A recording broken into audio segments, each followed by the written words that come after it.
Before the opening, it was... I kind of feel like an asshole for saying this, but it wasn't hard. I know everybody's like struggling to hire people, but... You're like, bro, we're Audrey. They're lining up the door, you know what I'm saying? Hey! Yeah, I mean, yes and no, you know, but we didn't have a shortage of applications, but, I mean, the philosophy that we took towards hiring was we want this place to be inclusive, diversive, and that meant for me just like taking on people who maybe aren't so experienced. Yeah. Taking on some green people. You know, at one point in time, every single chef, no matter how experienced they were green at some point. Yeah. You know, so it was very important to me to hire on a balanced team of like people that are experienced, maybe not experienced in Michelin star sense, but just have been in the kitchen grinding. And then some of these new guys, like just giving them a chance. Like it's been very heartfelt to see like the impact you can give somebody. Yeah, really who like is really green, who like knows Sean Brock, like follows him and like really wants this. And those are the guys that I really wanted in this kitchen, the people that really want it, they really want to fight for it, like dogs, they want to get after it. Yeah. Like they don't have that experience, but they're going to fucking show up every day and just grind for this. So that's our team right now, you know, people that are just hungry. They've never had the success of working in a Michelin star restaurant or whatever success means to them, but for them right now, success is just being in this building. Yeah. And, you know, those are people that aren't going to take it for granted, so. Very, very cool. Yeah. So tell me about the, like obviously Sean created the space, and the menu, was it sort of was the concept already thought of? Yeah, so the food was always going to be centered around the cuisine that he grew up eating in the Appalachian Mountains, like Lower Virginia. But it wasn't always going to be so focused on Southern food, right? Yeah. He did that. He spent his whole career working, cooking at Husk, focusing on Southern food, being labeled as a Southern chef. And, you know, he's at an age now and at a point in his career where I think he's just, if he wants to serve caviar from China or Russia, whatever it is, or truffles from Burgundy, he's going to serve those things, you know? Yeah. It doesn't have to be so specific to Tennessee or the South. Yeah, You know, he wants to serve the best products possible now. Yeah. Because I can see how that can pigeonhole you a little bit when you're so local. Yeah. You know, people can just poke holes through it because they're like, well, the caviar is not local. Yeah. And you're like, well, you know. We actually had a huge realization not too long ago. We were working on our grits dish. So on the menu, we always serve grits, milled from local farmers all across the South. But one day he shows up and he's like, I want to put mascarpone in the grits. He's like, I used to do it all the time, and I can't remember why I stopped doing it. Yeah. And he had this realization. He was like, it was Husk, because we couldn't find anybody making local mascarpone, so we stopped putting it in the grits. But then we put it back into the grits, and I'm like, holy fuck, this is amazing. They're so much better. Yeah, they're so much better. And yeah. We're like, why would you ever stop? Dude, it's because it's that cook. I always say it's the cook in the back of your mind being like, don't do that, bro. Yeah. That's not the right thing. Yeah. It's like, fuck you, man. Yeah, exactly. I want to put Lowry salt on my chicken. I'll put Lowry salt on my chicken. Exactly. Don't judge me, bro. Human first. Yeah. You know? Damn.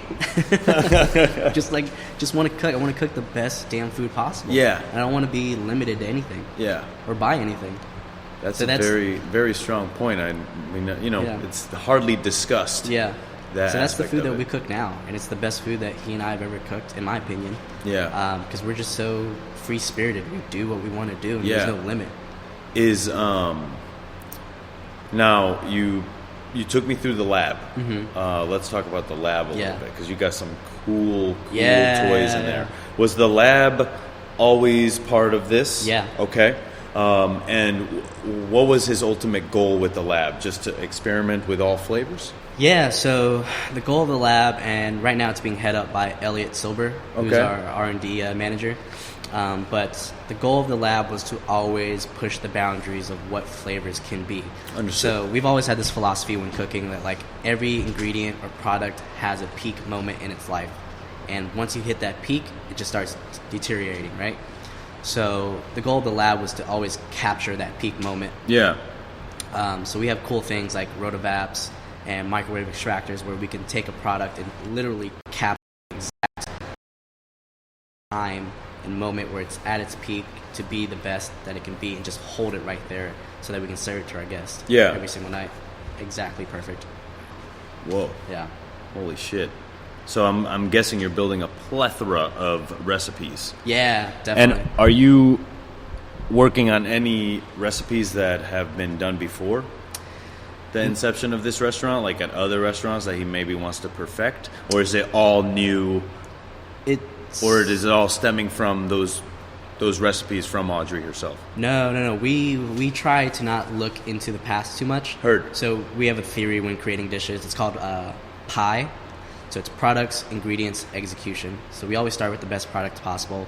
And then the next one is idea. So the idea always has to be something new. And that's the way we push ourselves. It has to be something we've never done before. Heard. But sometimes, I is really good, but then you get to E, the execution part. Can I do this for 150 guests a night? Yeah. Can I do this for 20 guests a night? If the answer is no, then you have to go back and reevaluate the idea. And for us, once you get to E and you have this great idea and it doesn't work, maybe it is something we've done in the past, right? So one of the dishes that we do now, it's a fish course. I really wanted to serve the idea of Charleston Ice Cream. It's like Sean's, one of his biggest recipes. Yeah. But so I've taken that recipe and we've pushed it a little bit further. We turned it into a sauce, but it's boosted with all of this like umami that we created in the lab. So we make a shio koji. We make our own koji. We make shio koji, and then we take all the solids after straining it and just puree that into the Charleston ice cream. Ooh. And it's like the craziest sauce. Yeah. So it's like boosted with all this flavor, but it's just like a rice sauce. Simple as that. But it's just so complex in the way that like koji adds like the sweetness, the complexity of like adding the saltiness of like turning it into shio koji, but then all this like umami and depth and flavor. It's like, why wouldn't you? Heard that. Fuck. Yeah. So how much time do you spend in the lab versus the restaurant? I don't get as much time in the lab right now, just because we're new. Yeah, so. you're little 15 days old. Yeah, 15 days old. I'm around, just hands-on with all the cooks. Really just trying to help them understand the cuisine, the way that Sean and I think. We learned that to work at a restaurant like Audrey, there's a huge learning curve for people that come here because they've never experienced this thought process, especially so intimately with Sean, because he's here every single day. This is his home base. So he's here every day. You're learning from him, and like it's just there's a lot to learn, especially being 15 days in. So, whoa. You have a wellness center here for the cooks. Yeah. Let's talk about that. Yeah, the wellness center. That's something that I think Sean picked up at his time at the Meadows. But man, it's an amazing room. You can go there and schedule yourself, Reiki massages, aromatherapy times, electromagnetic therapy sessions. Yeah. Super cool. It's like these like goggles and this headphone set, and you can literally press all these different buttons and they trigger specific emotions.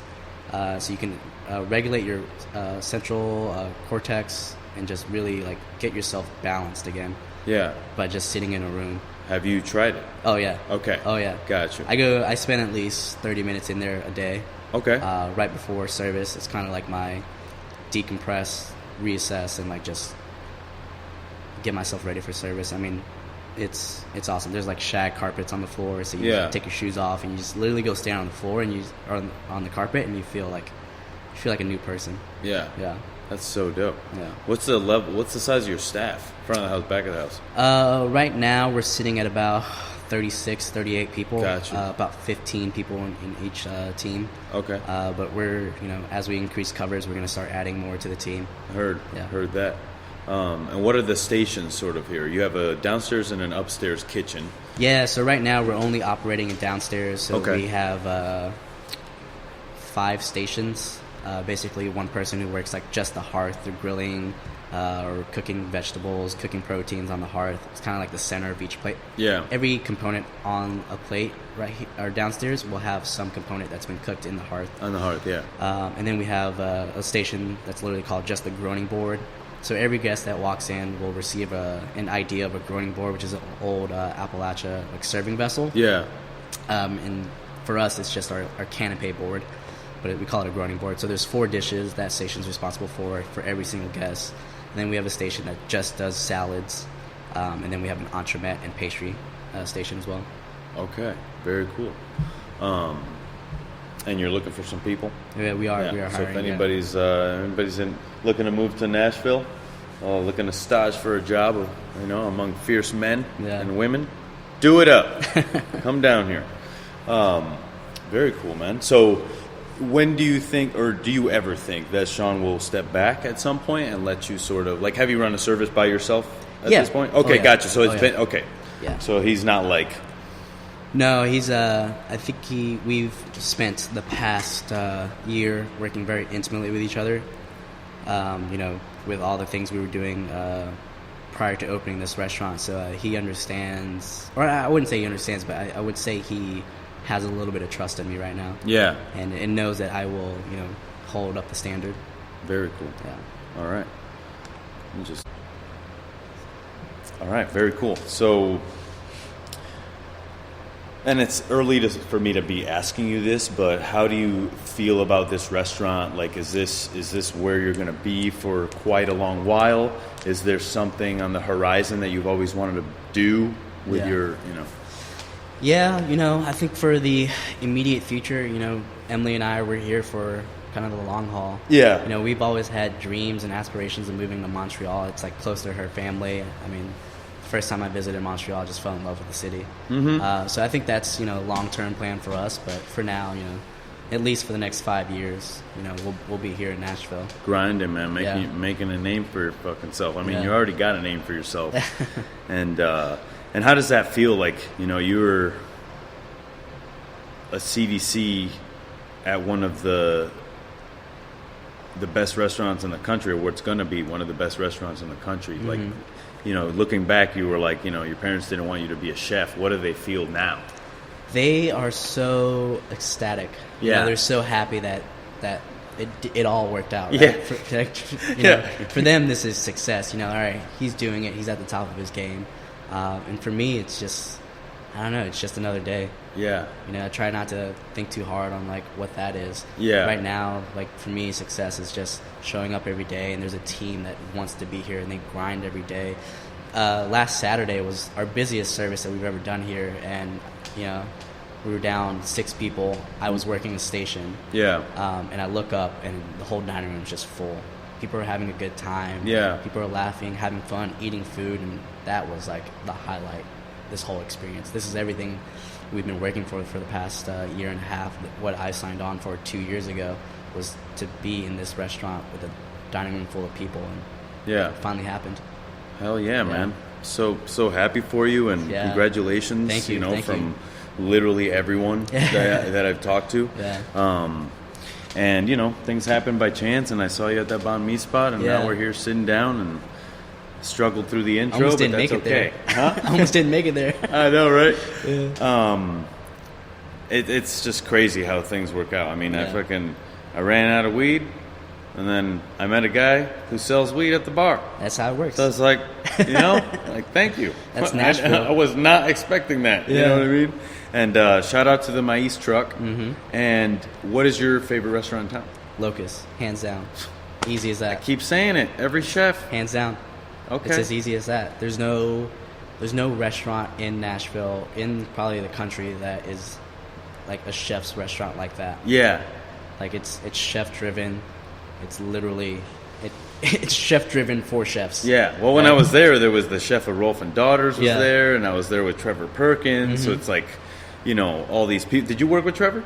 I never worked with Trevor. Okay. I met him in passing a few times, but we never got to work together. Okay, understood. Yeah. That's funny. He showed up literally right after you left. Oh, funny. Yeah, to come have lunch. Yeah. Man, small world, huh? Yeah, very. So, I want to know about your travels, because I'm, planning a trip overseas at some point next year. Yeah. Where are some places that you've been that you love? I've actually never gotten to travel outside of the country much. Oh, fuck. Okay. Yeah, something Very that cool. I took for granted, and I was like, man, I'll get to do this a little bit later on in my life. Yeah. And then the pandemic happened, so I decided to get my passport. Yeah, that's the first step. Yeah, right. That's so now I have my passport. That took me 31 years. Yeah. You know what I mean? To get my passport. Exactly. So now I have my passport. Now I have a bucket list. Yeah. Japan's on the list. Going back to Laos. like seeing that for the first time and really embracing my culture. Yeah. That's on the top of my list. I want to go down to Australia. You know, I got some friends down there.